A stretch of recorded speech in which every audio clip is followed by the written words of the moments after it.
માટે કહેવાયું છે, ત્વમેવ સર્વમ મમ દેવ દેવ. હે ગુરુદેવ, તમે જ અમારું સર્વસ્વ છો. આવો સર્વસ્વ એવા ગુરુના અપાર સામર્થ્યને જાણીએ પૂજ્ય યોગાનંદ સ્વામીના પ્રવચન દ્વારા, અને ત્યારબાદ એ સમર્થ ગુરુહરિના આશીર્વચનોને સાક્ષાત કરીએ. શ્રી સ્વામિનારાયણ ભગવાનની જય. અક્ષર પુરુષોત્તમ મહારાજની જય. ગુણાતીતાનંદ સ્વામી મહારાજની જય. ભગતજી મહારાજની જય. શાસ્ત્રીજી મહારાજની જય. યોગીજી મહારાજની જય. પ્રમુખ સ્વામી મહારાજની જય. મહંત સ્વામી મહારાજની જય. સુવર્ણ જયંતિ મહોત્સવની જય. આપણે ઇતિહાસ સામૂહિક ડોક્યુ કરીએ તો ખ્યાલ આવે કે આ પૃથ્વી જ્યારથી થઈ આજ માંડીને હજારો ધર્મો થઈ ગયા છે, અને હજારો ધર્મ થઈ ગયા છે અને હજારો ધર્મ નષ્ટ પણ થયા છે. પણ હિન્દુ ધર્મ એવો ને એવો અકબંધ રહ્યો છે. એનું મુખ્ય કારણ છે ગુરુ શિષ્ય પરંપરા. ગુરુ શિષ્ય પરંપરા એટલે માત્ર આધ્યાત્મિક ગુરુની વાત નથી, પણ વિદ્યાગુરુ હોય કે આપણા ઘરમાં જે આદિગુરુ માતા અને પિતા ગણાતા હોય, આ પરંપરા આપણે રાખેલી છે ને, કે જે અનુભવી હોય એ બિન અનુભવીની કોઈક શિક્ષા કરતા જાય, અનુભવનું જ્ઞાન આપતા જાય. આપણે ભારત દેશથી અહીં અમેરિકા આવ્યા, આપણે આપણા અનુભવ લઈને આવ્યા છે. હવે આપણે જે કંઈ સ્કૂલમાં ભણ્યા હોય એ સ્કૂલ કેવી હોય અને એ ડિગ્રીના આ દેશમાં કેટલી કિંમત છે તે આપણે જાણ્યા. હવે આપણા સંતાનો આ દેશમાં જન્મેલા હોય અને અહીંની સારી શાળામાં વિશ્વવિદ્યાલયમાં ભણ્યા હોય, તો આમ જો તો એ ભણે, સ્નાતક થાય અને એનો પહેલો પગાર બહુ મોટો હોય છે. ઘણીવાર આપણે આખી જિંદગીની મહેનત ભેગી કરીએ અને જેટલું કમાયો ના હોય એટલું આપણા છોકરા પહેલે દિવસથી એની કમાણી હોય. એટલે ઘણીવાર સંતાનને કેફ બહુ ચડે. એક તો યુવા અવસ્થા હોય, વિદ્યા હોય અને ધનરાશિ હવે વધતો હોય, તો લાગે કે હવે અમે આગળ આવી ગયા, માતા પિતાના કરતાં પણ અમે આગળ આવી ગયા. પણ એક વસ્તુ સમજવાની છે, અત્યારે જેમ કેરીની ઋતુ છે ને, તો કેરીનું દ્રષ્ટાંત લઈએ, એમાંથી સમજીએ. આપણી પાસે ધારો કે કાચી કેરી હોય અને મારા ખાવાની ઉતાવળ છે, તો શું કરવું? પસ્તીમાં વીંટળી નાખો. અને મારા ખરેખર બહુ ઉતાવળ હોય ને તો પસ્તીમાં તો વીંટળી નાખે, ઉપરથી થોડીક રાખ અંદર નાખે, તો પોતાના ગરમીથી વધારે વહેલી પકવી જાય. એ એક રીત છે કેરીને પકાવવા માટે. બીજી એક રીત છે કે શાખા ઉપર મૂકી રાખે અને સમય પસાર થતાં લૂ, ઠંડી, વરસાદ બધું સહન કરતાં કરતાં શાખા ઉપર એક કેરી એ પાકે છે. બંને કેરી બહારથી પાકી લાગે પણ બંનેના મીઠાશમાં ફેર છે. એમ યુવાન હોય, ઘણું બધું સારું ભણે, વિદ્યા છે, પણ એનું મન કેવું છે કે ખાલી પુસ્તકથી આવૃત કરેલું છે, એવી રીતે પકાવ્યું છે. અને ઉપરથી ક્યારેક ક્યારેક તો રાખે નાખી દે અંદર. એ શું હોય એ જાણે. But there is no alternative to the experience of years. વર્ષો ખાલી કોઈ એક પણ ક્ષેત્રમાં તમે કાઢો અને એમાંથી જે અનુભવ સિદ્ધ જ્ઞાન થાય છે ને, એનો કોઈ પર્યાય નથી. જેમ પુસ્તક વાંચીને કોઈ ઘોડે ના ચડી શકે, એમ પુસ્તક વાંચીને કોઈ ધંધો ના કરી શકે, એમ પુસ્તક વાંચીને પણ ગુરુ ના થઈ શકે. એમાં ગુરુ શિષ્ય પરંપરા રહી છે ને, એટલે આપણો હિન્દુ ધર્મ એવો ને એવો રહ્યો છે. માતા પિતા એના બાળકનો ઉછેર કરે, એને અનુભવનું જ્ઞાન આપતા જાય. આપણા કરતાં આપણા વિદ્યાગુરુ મોટા છે, એ ક્ષેત્રમાં અનુભવી છે, એ આપણને એનો વિદ્યાનો અનુભવ કરાવે. પણ મોટામાં મોટા ગુરુ આપણા અધ્યાત્મ ગુરુ હોય છે, જેના માટે આ શ્લોક લખેલો છે, ત્વમેવ સર્વમ મમ દેવ દેવ. આપણા ગુરુ પ્રમુખ સ્વામી, આપણા ગુરુ મહંત સ્વામી આપણા માટે સર્વસ્વ છે, બધું એ જ આપે છે. ઉપનિષદમાં એક મંત્ર આવે છે, મુંડક ઉપનિષદનો સંવાદ છે, કે શૌનક નામના બહુ જ મોટા ધનવાન ગ્રહસ્થ છે. એમના ગુરુ પાસે જઈને વિનંતી કરે છે કે મારા બ્રહ્મ વિદ્યાનો સાક્ષાત્કાર કરવો છે. આ વિનંતી કરી અને તે વખતે ગુરુએ એમને વાત કરી કે જો આ વિદ્યાનો સાક્ષાત્કાર કરવો હોય, તદ વિજ્ઞાનાર્થમ સ ગુરુમ એવ અભિગચ્છેત સમિત પાણી શ્રોત્રિયમ બ્રહ્મ નિષ્ઠમ. પહેલો શબ્દ અગત્યનો કે તદ વિજ્ઞાનાર્થમ, વિજ્ઞાન શબ્દ એટલે કેવી રીતે વપરાયો છે? બ્રહ્મ વિદ્યાનો વાચક શબ્દ છે. વિજ્ઞાન શબ્દ ક્યાં વપરાયો છે? સ્કૂલમાં સાયન્સ માટે વપરાય. જો વેસ્ટર્ન અને ઈસ્ટર્ન રિલિજનમાં આ બહુ મોટો ફરક પડે છે. પાશ્ચાત્ય અને પૌરસ્ત્ય ધર્મ. પાશ્ચાત્ય ધર્મમાં વિજ્ઞાન કે સાયન્સ અને ધર્મ એનો વિરોધ છે. એટલે જો કોઈ પાશ્ચાત્ય ધર્મવાળા હશે, બહુ મોટા વૈજ્ઞાનિક, મોટા ભાગે પ્રાયઃ નાસ્તિક હોય છે. કારણ કે સદીઓ પહેલા, હજારો વર્ષોથી ધર્મ અને વિજ્ઞાનનો વિરોધ જ રહ્યો છે. તો કોઈક વૈજ્ઞાનિક નવું સંશોધન થાય તો ધર્મના વડાઓ એને કાં તો કેદમાં નાખી દે, કાં તો એનું મારી નાખે. એટલે એ દિશામાં આગળ ને આગળ નાસ્તિકવાદમાં જ ઊંડા ઉતર્યા. પણ ભારતમાં એવું નથી. ભારતમાં વિજ્ઞાન અને અધ્યાત્મ બે એક જ રસ્તો છે. એટલે આપણે ભારત દેશમાં જોઈએ તો જેટલા મહાન વૈજ્ઞાનિકો થઈ ગયા છે, બધા જ મહાન ભક્તો છે. હમણાં ગયા વર્ષે અથવા આ વર્ષે ચંદ્રયાન 2 ચંદ્ર ઉપર પહોંચ્યું અને માત્ર $75 મિલિયન તો યાન પહોંચાડ્યું. હવે $75 મિલિયન તો હોલિવૂડમાં પિક્ચર ના બને કે યાન ચંદ્ર ઉપર પહોંચાડવાનું છે. આ તો હવે સાક્ષાત યાન પહોંચાડી દીધું. યાન બનાવ્યું, એની પ્રતિકૃતિ તૈયાર કરી, મોડલ, અને મંદિરમાં લઈ ગયા અને હવન કરાવ્યું, એનું પૂજન કરાવ્યું. તો જ્યારે વૈજ્ઞાનિકો ત્યાં મંદિરમાંથી બહાર આવતા હતા વિધિ વિધાન પછી, ત્યારે પત્રકારોએ પૂછ્યું કે તમે આ બધી વિધિમાં કેમ ગયા? ત્યારે એના મુખ્ય વૈજ્ઞાનિકે વાત કરી કે જો ભગવાન મહાદેવની પાસે આ યાન અમે લઈ ગયા અને એમની પાસે અમે અર્પણ કર્યું છે. શંકર ભગવાન કૃપા કરશે, મહાદેવ કૃપા કરશે, ત્યારે જ આ યાન ચંદ્ર ઉપર સફળતાપૂર્વક પહોંચશે. જેટલી કંઈ સફળતા અમને અમારા ક્ષેત્રમાં મળે છે, ભગવાનની કૃપાથી મળે છે. તો પત્રકાર પણ એટલો હોશિયાર, એમને કીધું કે આ તો દ્વિતીય ચંદ્રયાન છે, પહેલું ચંદ્રયાન તો પહોંચ્યું જ નહોતું. એ પણ તમે હવન તો કરાવેલો, યજ્ઞ કરાવેલો, પૂજન કરાવેલું, પણ એ તો પહોંચ્યું નહોતું. તો પેલા વૈજ્ઞાનિકે વાત કરી કે પહોંચ્યું નહોતું પણ સફળતા તો મળી. કે કેવી રીતે? કારણ કે અમને ખબર પડી કે પહેલા યાનમાં આલ્દી ભૂલો છે, આલ્દી ક્ષતિઓ છે. જો અમારા ચંદ્ર સુધી પહોંચવું હોય તો આલું તમે સુધારશો તો તમે પહોંચી શકશો.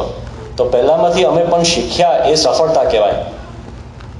ભારત દેશના છેલ્લા કદાચ 30 વર્ષના સૌથી મૂર્ધન્ય વિદ્વાન અને વૈજ્ઞાનિક ડૉક્ટર APJ અબ્દુલ કલામ, આખા જીવન દરમિયાન એમને જુદા જુદા ગુરુ કરેલા અને એમને છેલ્લા મુખ્ય ગુરુ પ્રમુખ સ્વામી મહારાજ.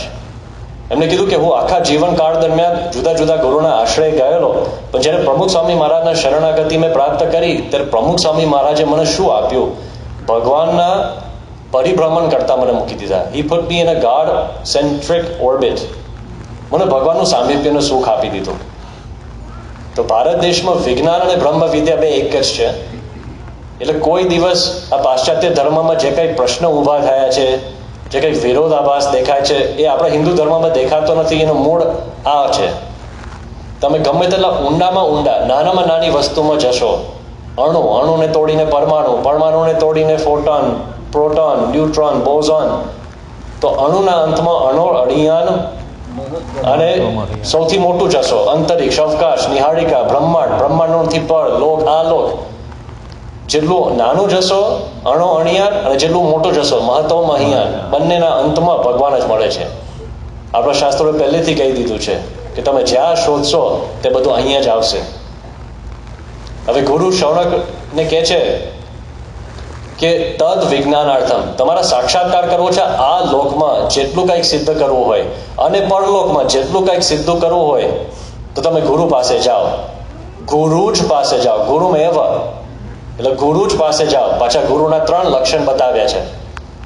ગુરુના લક્ષણો શું હોય આપણે નક્કી નહીં કરવાનું. બાકી બીજા ગુરુ તો બધા સારા છે, પણ બધા પોતપોતાના ક્ષેત્રમાં સારા હોય. કોઈ યોગાસનના ગુરુ હોય, કોઈ સંગીતના ગુરુ હોય, કોઈ વિદ્યાના ગુરુ હોય. બધા ગુરુ તો સારા જ છે, પણ બ્રહ્મ વિદ્યા માટે આ લોક અને પરલોક બંનેની સિદ્ધિ, એનું ફળ લેવા માટે ગુરુ કેવા હોવા જોઈએ? એક તો શ્રોત્રિયમ, એટલે શાસ્ત્રના સારા અર્થ બધી રીતે જાણતા હોય અને એમના જીવનમાં હોય. ખાલી અર્થ જાણે એવું નહીં. બાકી સંગીત તો મને ખબર છે, સારે ગમ પદ નિસા, સુર તો મને આવડે છે ને, વગાડતા આવડતું નથી. એમ કથા કરે પણ એના જીવનમાં હોવું જોઈએ ને. મહાન સ્વામી મહારાજ એક સરસ વાત કરે છે કે સારંગપુર સિવાય જેટલા સંત તાલીમ કેન્દ્ર છે ને આખા ભારત દેશમાં એક જ તાલીમ આપે છે, પ્રવચન. તમે 1 વર્ષમાં શીખો તો 1 વર્ષ, અને 10 વર્ષ થાય તો 10 વર્ષ, પણ તમે પ્રવચન કરતા થાવ. બાકી જો પ્રવચન કરશો તો પૈસા કમાવશો, અને એના આધારે તો મંડળો ચાલે, એના આધારે તો મઠ અને આશ્રમો ચાલે છે. એક જ તાલીમ છે, નિયમ ધર્મ જીવન, એનું તો કંઈ પૂછવાનું નહીં. બસ તમે કળા શીખો, અને કળાને લઈને કરવાનું શું? કરે કથા કીર્તન કાવ્યા, અરથ એ સારવા, ભલો દેખાડે ભક્તિ ભાવ, પરગર મારવા. ગુણાતીતાનંદ સ્વામીના સમયમાં સ્વામી સોરઠમાં વિચરણ કરતા હતા, અને એક હરિભક્તે વાત કરી કે સ્વામી તમારી તો અદ્ભુત કથા છે, તો એક કામ કરો, તમે અમારા ગામમાં રોકાવો, રામ રોટી બંધાવો, અને તમારે અહીંયા જ રહેવાનું છે. સ્વામી કીધું કે સાધુ તો ફરતા ભલા, અમે તો વિચરણ ચાલુ રાખીશું. તો પેલા ભાવિક હતા, એમને કીધું કે સ્વામી અમારા ગામમાં તો એક અમે બાવાને રાખ્યા જ છે, અખંડ કથા વાર્તા કરે છે, અને કહે છે કે હું તમને એક દિવસ એવો ભવ્ય ચમત્કાર બતાવીશ ને, એટલે અમે એ ચમત્કારની રાહ જોઈએ છે. સ્વામી કીધું કે અખંડ તમારા ઘરની વચ્ચે જ રહે છે? કે હા, અખંડ અમારા ઘરના ફળિયામાં જ રોજ કથા વાર્તા કરશે. સ્વામી કીધું કે હા, તમને એક દિવસ ચમત્કાર દેખાડશે ખરો. અને 6 મહિનામાં ફરીને આવ્યા, અને પેલા હરિભક્ત આંખમાં આંસુ સાથે સ્વામી પાસે આવ્યા. સ્વામી કીધું કે શું? સ્વામી મારા ઘરવાળાને લઈને ભાગી ગયા. સ્વામી કે મોટો ચમત્કાર. ભલો દેખાડે ભક્તિ ભાવ, પરગર મારવા. કથાકાર ઉપર બેઠા હોય સ્ટેજ ઉપર, પણ એની નજર જોને ચીલ ચડે આસમાને રે, નજરે તેની નીચી છે, દેખી મારણે મન મારે રે, અન્ય જોવા આંખ મીચી રહે. એનો એક જ હેતુ હોય કે આ લોકો, આ ભક્ત વર્ગ આ લોકોને મનોરંજન કરાવે, અને એમ ચાલતું હોય, જ્યાં સુધી ચાલે ત્યાં સુધી ચાલે, પણ પછી આગળ બહુ લાંબુ ના ચાલે. પણ એમના જીવનમાં, એમના આચરણમાં શાસ્ત્રના કહેલા તમામ નિયમ ધર્મ, તમામ લક્ષણો લખેલા હોય, એ બધું એમના જીવનમાં ચરિતાર્થ દેખાય ત્યારે સમજવું કે ગુરુ શ્રોત્રિય કહેવાય.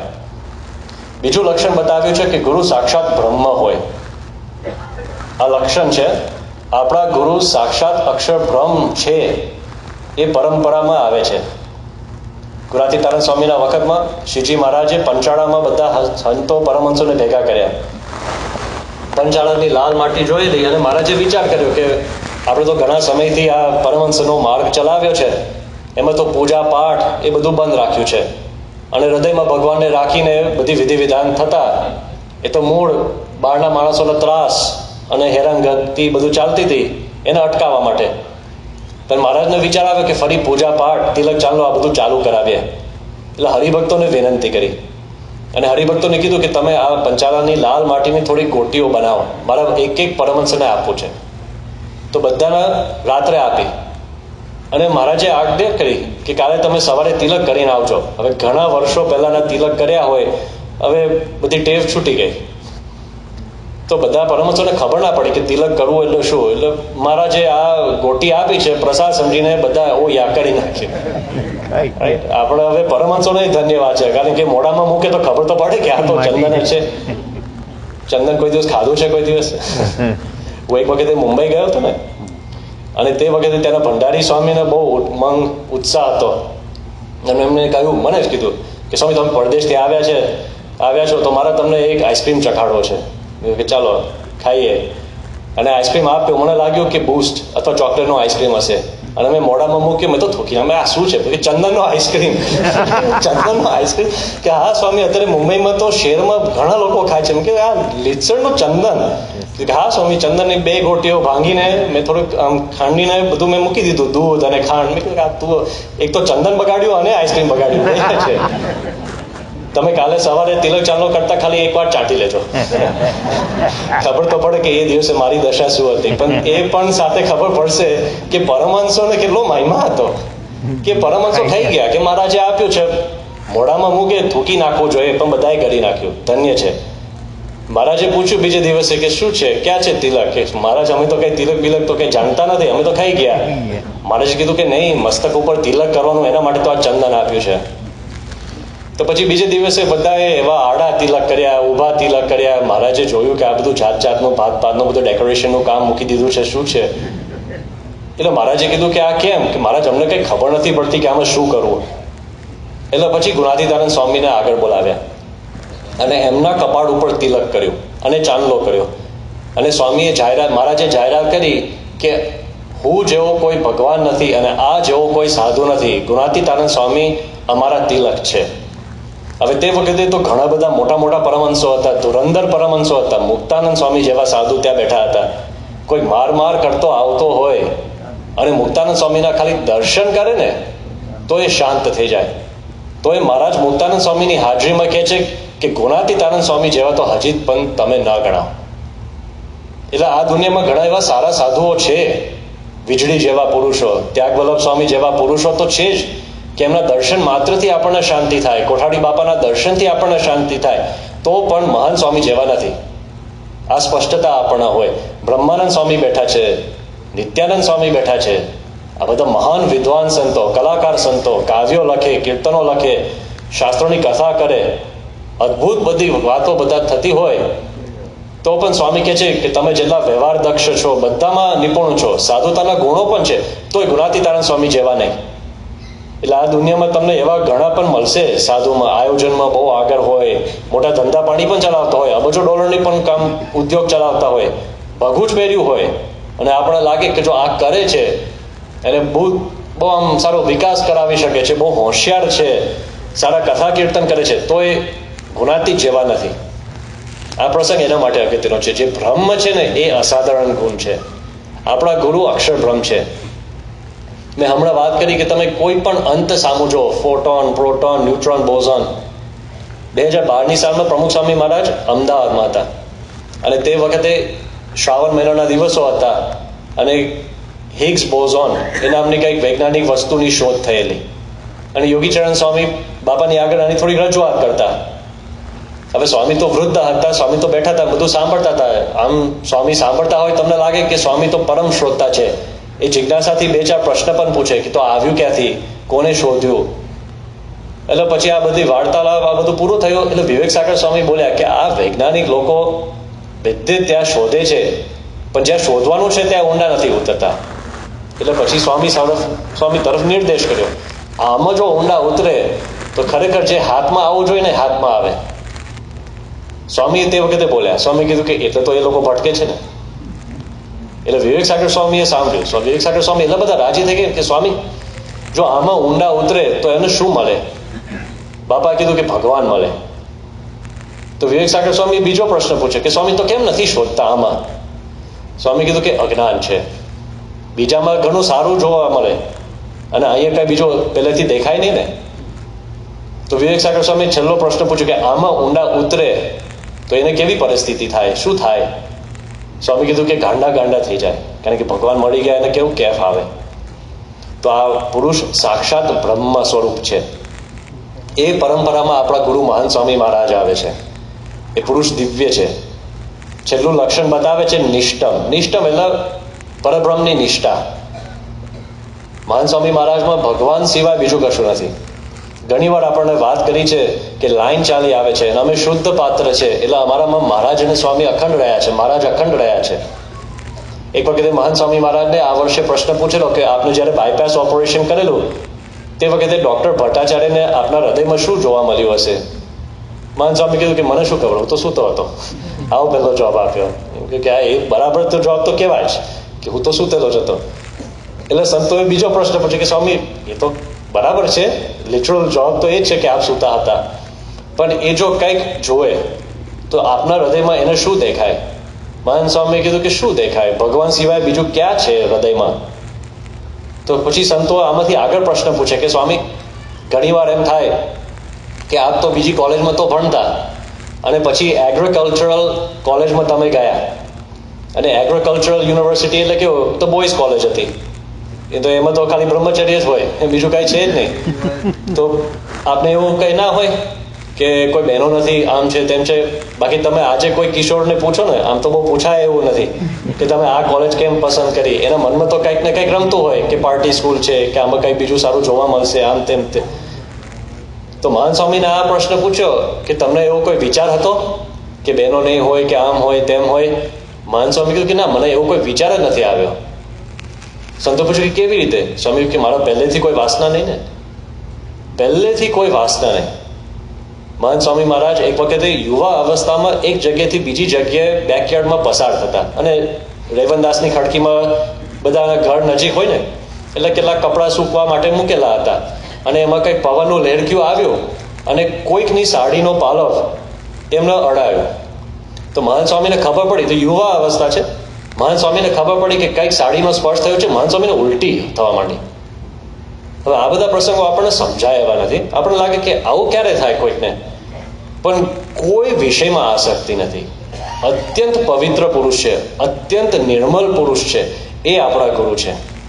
પહેલેથી જેમ સૂર્ય ઉગે તરત જ ઉગતા વેન તેનો તેજ આવી જાય છે, કે બપોરના 12 વાગે તેજસ્વી નથી બનતો. પુષ્પ ખીલે તરત જ એમાં સુગંધ આવી જાય છે. નૈસર્ગિક છે કે બપોરના 12 વાગે સુગંધ નથી આવતો. એ મોટા પુરુષ આ પૃથ્વી ઉપર આવ્યા, પ્રગટતા વેંત જ એમનામાં આ બધા જ ગુણો અનાદિના છે, નૈસર્ગિક છે, કુદરતી છે. એ કંઈક સાધને કરીને સિદ્ધ નથી થયા.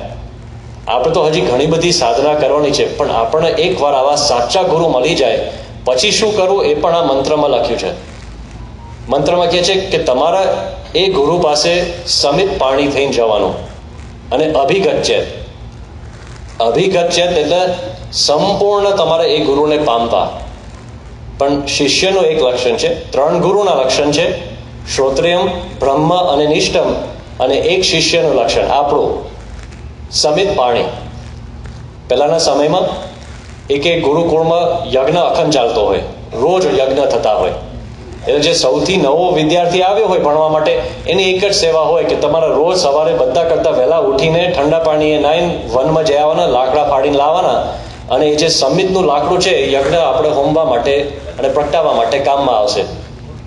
સૌથી આપણે અમેરિકામાં ફ્રેશમેન કહીએ અને ગુજરાતીમાં દેશમાં ફ્રેશર કહીએ છીએ ને. જે ફ્રેશર વિદ્યાર્થી હોય એને આ કામ કરવાનું હોય. એટલે એ પ્રકારના નમ્ર ભાવે સેવા કરવાની. હવે આપણે તો ઘણા વર્ષો થઈ ગયા છે સત્સંગમાં, પણ એવો ને એવો નમ્ર ભાવ રાખીને અખંડ સેવા કરીશું ને ગુરુની, તો પછી આવી સિદ્ધિ બ્રહ્મ વિદ્યાનો સાક્ષાત્કાર થાય. હવે આપણી ઉપર આવે છે. ગુરુ તો આપણને જબરજસ્ત, જોરદાર અને પાક્કા મળ્યા છે. એવા શિષ્ય થઈએ કે ગુરુને છાજે અને ગુરુનો મહિમા આપણને સમજાય. ડૉક્ટર સ્વામી કહે છે કે ગુણાતીતાનંદ સ્વામીનો મહિમા કોણ સમજે? શિવલાલ શેઠ સમજી શકે, બાકી બીજા બધા તો ખાલી સભામાં બેઠા હતા. પછી ડૉક્ટર સ્વામી કહે છે કે તમે શિવલાલ શેઠ જેવા ભક્ત થશો તો તમને ખબર પડશે કે ગુણાતી સત્પુરુષનો કેટલો બધો મહિમા છે. ત્યાગ વલ્લભ સ્વામી બ્રહ્મોપનિષદમાં એક વાત પોતાની લખે છે. એ કહે છે કે પ્રમુખ સ્વામી મહારાજનો મહિમા સમજવો હોય તે કેવી રીતે સમજાય? ત્યાગ સ્વામી લખે છે, પ્રમુખ સ્વામી મહારાજનો મહિમા સમજવો હોય તો કેવી રીતે સમજાય? મારા જેવો કોઈક પ્રામાણિક સાધક હોય અને ખૂબ વર્ષોથી પ્રામાણિક સાધના કરે અને સાધનાના અંતે સાધકને જે ફળ મળે ત્યારે એને ખબર પડે કે પ્રમુખ સ્વામી મહારાજ કેવા સ્વભાવથી સંપૂર્ણ નૈસર્ગિક રીતે પર જ છે. તો ક્યાં ત્યાગ વલ્લભ સ્વામીની પ્રામાણિક સાધુતા, એવા પ્રામાણિક સાધક, અને એ પાછા આખી જિંદગી પ્રામાણિક સાધના કરે છે. અને જ્યારે સ્વાદ જેવો સ્વભાવને જીતે ત્યારે એમને અનુભવ થાય કે પ્રમુખ સ્વામી મહારાજ તો પહેલેથી આનાથી પર ને પર જ છે. આપણી ઉપર એવું રહે છે કે અખંડ એવો નમ્ર ભાવ રાખો. નિષ્કાંત સ્વામીએ એક કીર્તનમાં લખ્યું છે, શોધી આવ્યો તું સત્સંગ મારે, ભજવા ને ભગવાન, આવ્યો તૈયે તારા અંગ મારે, નહોતા મોટા પમાન. જે પહેલો દિવસ આપણો હતો ને મંદિરમાં, અને આપણે આવ્યા, ઓહો શું ભવ્ય હોલ, શું આટલો સરસ આપણો માઇક સિસ્ટમ, શું આટલું સારું ડેકોરેશન, આટલા સરસ ઠાકોરજીના દર્શન. અને તે વખતે આપણે દંડવત કરતા, પ્રદક્ષિણા કરતા, અને કોઈક આપણને ઓળખે ના ઓળખે, પણ તે વખતે કોઈ કાઢે કે ભાઈ જરા થોડો આ કચરો ઉપાડી દો, હા આ 2 ખુરશી પાછળ મૂકી દેશો, હા. એ પહેલો દિવસ હતો, યાદ છે ને? એ પહેલો દિવસ બધું ભવ્ય લાગતું, બધું દિવ્ય લાગતું, અને આપણે બધાનું કહેવા પ્રમાણે બધી જ નાની મોટી તમામ સેવા કરતા. પછી સમય પસાર થઈ ગયો. નિષ્કાંત સ્વામી કહે છે, એ ગયું તારી ગાંઠનું રહે, અને બીજું બેઠું પાપ. શું પાપ બેઠું છે? આ એક જ પાપ. પછી મંદિરમાં આવે લાગે આનો આ જ હોલ છે, હવે ક્યારે તમે રેનોવેશન કરશો? પછી કહે છે કે આ માઇક સિસ્ટમ બરાબર ચાલતી નથી, આ એલઈડી સ્ક્રીનમાં કેમ ફ્લિકર થાય છે? હવે નથી થતું, પણ આ તો ખાલી કહી છે. આપણે નાના મોટા દોષ દેખાય કે પ્રસાદમાં ખાલી હું આવ્યો ત્યારથી આ જ પ્રસાદ આવે છે, આ જ બિસ્કિટ ને આ જ ચોકલેટ. હવે કંઈક નવું કરો, આ ઠાકોરજીને આ જ વાગા, કંઈક નવું કરો. પછી કોઈ આપણને ભૂલે ચૂકે કહી શકે 10 વર્ષ કે 20 વર્ષ પછી કે જરા આ 2 ખુરશી પાછળ મૂકી દો. અરે તું મને ઓળખે છે? અરે ઓળખું છું એટલે તો તમને કહું છું ને, તમે સત્સંગી છો, ક્યાં બીજાને કહીએ છીએ. પણ જે બહાર આવી જાય છે ને કે તું મને ઓળખે છે, મારા 20 વર્ષ થઈ ગયા સત્સંગમાં, મારા 30 વર્ષ થઈ ગયા સત્સંગમાં, પણ જે પહેલો દિવસ હોય અને એવો મુમુક્ષુ ભાવ 20 વર્ષ, 30 વર્ષ, 40 વર્ષ પછી રાખી શકે, એને કહેવાય સમિત પાણી શિષ્ય. આપણને સત્સંગમાં સાવ ફ્રેશર તરીકે જ રાખે, ફ્રેશમેન તરીકે જ રાખે. મહાન સ્વામી મહારાજ એક વખતે સારંગપુરમાં વિરાજમાન હતા, 2012ની સાલ, અને શ્રાવણ મહિનાના દિવસો હતા પાછા. હવે તે વખતે બીજા સંપ્રદાયના બહુ જ મોટા ગુરુ, દીક્ષા ગુરુ, ધર્મગુરુ અને વ્યવસ્થાપકની દ્રષ્ટિએ પણ બહુ મોટી એમની પદવી, પ્રમુખ સ્વામીના દર્શન કરવા માટે અમદાવાદ આવેલા. પ્રમુખ સ્વામીના દર્શન દૂરથી એમને કર્યા અને પછી એમને સંતોનો પરિચય લીધો. એમને આશ્ચર્ય લાગ્યું. એમને એમ થયું કે તમારા આટલા બધા સંતો છે ને આવા નિયમ ધર્મ પાળે છે, તમે કેવી રીતે સંતોને તાલીમ આપો છો, મારે જાણવું છે. કારણ કે એ પણ ત્યાં સંતોના વડા હતા અને એમના સંપ્રદાયમાં પણ હજારો એવા સંત શિષ્યો. તેમને જિજ્ઞાસા થઈ. સંતોએ અમદાવાદમાં વાત કરી કે તમે સારંગપુર જવું પડે, પણ સારંગપુરમાં અત્યારે તો બહુ ઓછા સંતો છે, શ્રાવણ મહિનો છે એટલે બધા મોટા ભાગે વિચરણમાં હશે. પણ એમને કીધું કે મારે જવું છે. તો 2 સંતો મારી સાથે આવે અને મને સારંગપુર બતાવે. તો 2 સંતો અમદાવાદથી સારંગપુર ગયા ધર્મગુરુ સાથે. હવે યોગાનો યોગ, તે વખતે રાજકોટના યુવકોની એક શિબિર હતી, એટલે કેટલાક વડીલ સંતો ત્યાં હાજર હતા. એક સંતને મળ્યા અને એમને લાગ્યું કે ઓહો, તમારા તો આ સંત છે, કેટલી ઉચ્ચ ભૂમિકાની એમની આવી સ્થિતિ છે. તો પેલા સંતે કીધું કે મારી તો કઈ સ્થિતિ ના કહેવાય. એક કામ કરો, અમારા અહીંયા મુખ્ય ગુરુજી સંત છે નારાયણ મુનિ સ્વામી, તમે એમની સાથે તો ખાલી 10-15 મિનિટ બેસો ને. તો નારાયણ મુનિ સ્વામીને મળવા માટે ગયા અને નારાયણ મુનિ સ્વામી એમને કેટલાક એમના શાસ્ત્રોમાંથી કેવી રીતે ભગવાનની ભક્તિ કરવી જોઈએ, ભગવાનનો મહિમા સમજવો જોઈએ, ભગવાનને દિવ્ય સમજવા જોઈએ, એમના ઉપાસના, એમના પરંપરા પ્રમાણે એમને ઉપદેશ આપ્યો. તો પહેલા તો અવાક બની ગયો. એ પણ 30 વર્ષના જૂના સાધુ. એમને કીધું કે ઓહો, ભગવાનની ભક્તિ કેવી રીતે કરવી તે આજે હું જાણ્યો છું, તમારી પાસે હું જાણ્યો છું, તમારી કેટલી ઉચ્ચ ભૂમિકાની સ્થિતિ છે. તો નારાયણ મુનિ સ્વામી હસવા માંડે, મારી તો કાંઈ સ્થિતિ ના કહેવાય. એક કામ કરો, અત્યારે અમારા એક સદગુરુ વરિષ્ઠ સંત છે મહાન સ્વામી, અને આજે એમનું શિબિરનું પ્રવચન પૂરું થયું છે, એટલે કદાચ નીકળતા હશે, પણ જો નીકળતા પહેલા જો એમને મળી શકો તો તમને ખબર પડે કે આ સંપ્રદાયમાં કેવી સ્થિતિ થાય છે. તો પહેલાનો કેટલો બધો ઉત્સાહ. એક સાધુને મળે, એમને લાગ્યું કે આ તો સ્થિતિ છે, પછી એનાથી અધિક સ્થિતિ છે, હવે આ સાધુ એમને કહે છે કે આનાથી પણ પર એક સ્થિતિ છે. તો મહાન સ્વામીને મળવા માટે ગયા અને મહાન સ્વામી સાથે 5-10 મિનિટનો વાર્તાલાપ થયો, 10 મિનિટની જ મુલાકાત. અને એમને થયું કે આ તો કંઈક અલગ ભૂમિકાની સ્થિતિ છે, અહીં તો બધા સ્થિતિ લઈને જ ફરે છે. પણ પછી એમને હાથ જોડીને કહ્યું કે સ્વામી, મારી તમારી જેવી સ્થિતિ થાય એનો ઉપાય શું છે? આ અગત્યનો પ્રશ્ન છે. યાદ રાખજો, આ પોતે ધર્મગુરુ છે, બીજા સંપ્રદાયના વાઇસ પ્રેસિડેન્ટ છે, બધું ચલાવે છે, દીક્ષા ગુરુ છે, મોટું તંત્ર ચલાવે છે.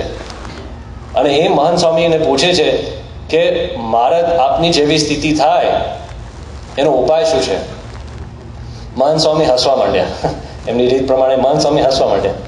તો પેલા આમ જોવા માંડ્યા, એટલે બીજા સંતોએ કીધું કે સ્વામી કેમ હસો છો? એટલે મહાન સ્વામીએ કીધું આને બહુ ભારે પડશે. પહેલેથી કહી દીધું વોર્નિંગ, આને બહુ ભારે પડશે. એટલે સંતોએ કીધું કે it's gonna be hard to hear, are you ready? કીધું કે હા, અમારે સાંભળવું છે, એના માટે તો પ્રશ્ન પૂછું છું. મહાન સ્વામીએ કીધું કે જો તમારા સંપ્રદાયમાં જેટલા ભક્તો છે, જેટલા સંતો છે, જૂના હોય કે નવા હોય, એ બધાને તમારા મનમાં એક લાઈનમાં મૂકી દેવાના અને તમારું સ્થાન બધાથી છેલ્લે મૂકી દેવાનું. આટલું કરશો એટલે એ દિવસે તમારી સ્થિતિ. પેલા હાથ જોડે કે આ તો બહુ અઘરું છે. તો જો સમિત પાણી એટલે આ સમજણ કે આ મંદિરમાં જેટલા સંતો, જેટલા હરિભક્તો, અને ખાલી ફિલાડેલ્ફિયા મંદિરની વાત નથી, સમગ્ર BAPSમાં જેટલા સંતો, જેટલા હરિભક્તો, એમાં જેટલા છે ને એમાં મારો છેલ્લો નંબર છે, આટલું મનાય એટલે સ્થિતિ. અને તેનું 26મું વચનામૃત છે, છેલ્લો ફકરો છે. એમાં મહારાજે એવી વાત કરી કે હું કયા હરિભક્તો ઉપર રાજી થઉં. પછી મહારાજે નિરૂપણ કર્યું કે ધર્મમાં સંપૂર્ણ હોય, આત્મા અનાત્માનો સંપૂર્ણ વિવેક હોય કે જ્ઞાન હોય, વૈરાગ્ય પણ સંપૂર્ણ હોય અને ભગવાનની નવધા ભક્તિમાં પણ સંપૂર્ણ હોય. એટલે આવી ગયું ધર્મ, જ્ઞાન, વૈરાગ્ય અને ભક્તિ, એ ચારેયમાં સંપૂર્ણ છે.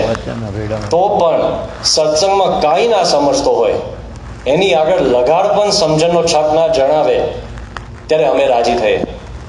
તો આ બહુ હાઈફાઈ શબ્દ યોગીજી મહારાજે આપણા માટે ગુજરાતીમાં કરી આપ્યું. ગુજરાતીનું જ ગુજરાતી એટલે આપણને સરળ સમજાય. ગુજરાતીમાં યોગીજી મહારાજે કીધું કે તમે ગમે તેવા હો, લાખોપતિ હરિભક્ત હો, પણ નાનામાં નાના હરિભક્તનું પગનું પાણી ધોઈને તમે પીવો ને ત્યારે સમજો કે ભગવાન તમારી ઉપર રાજી. તો આપણે મહારાજ અને સ્વામીના આજે એ પ્રાર્થના કરીએ કે આ લોકમાં અને પરલોકમાં જેટલું કંઈક આપણને જોઈએ છે, જે વિજ્ઞાન શબ્દથી અહીંયા બતાવ્યું છે, આપણી પાસે એવા ગુરુ છે જે શ્રોત્રિય છે, બ્રહ્મ છે અને નિષ્ઠ છે. એક જ વસ્તુ ખૂટે છે, આપણે આપણા અંતરમાં એવા સમિત પાણી નમ્ર શિષ્ય અખંડ રહી શકીએ. એ જ એમના ચરણોમાં પ્રાર્થના. સ્વામિનારાયણ ભગવાનની જય.